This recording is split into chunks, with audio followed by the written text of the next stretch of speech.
13 verse 10 to 13. Sa book of Hebrews, chapter 13, verse 10 to 13. Basahin ko dito sa verse 13.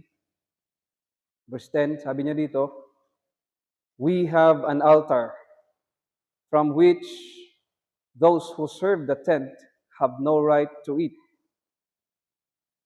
Then in verse 11, "For the bodies of those animals whose blood is both brought into the holy places by the high priest as a sacrifice for sin are burnt outside the camp. So Jesus also suffered outside the gate in order to sanctify the people through his own blood. Therefore, let us go to him outside the camp and bear the reproach he endured.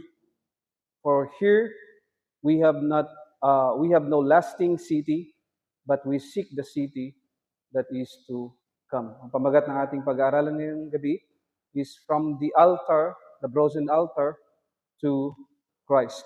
Mag-pray tayo. God, our Father, we thank you for being with us tonight.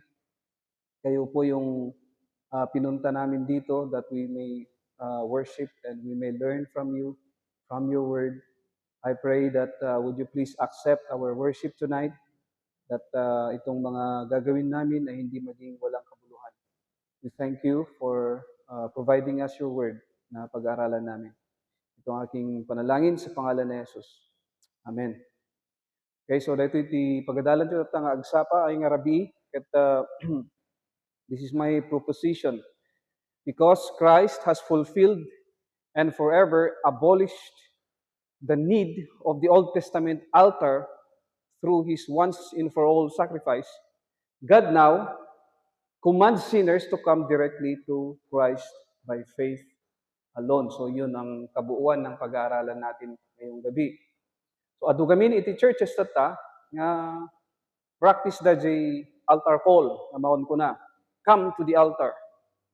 Ket as the proper response to the gospel, dayta iti ket da nga puntuan.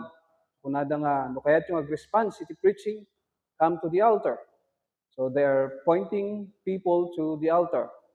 So ngem ada iti question dito nga dapat nga answeran tayo. Dayta ba ket practice ti New Testament church? To come to the altar is it a practice of a New Testament church? Ket answeran dayto text tayo di Hebrews chapter 13 ket inansweran na dayta. So dayta nga question ket saan dato yung in-invite dayto nga text tayo nga mapan ija ti brazen altar wenno nyaman nga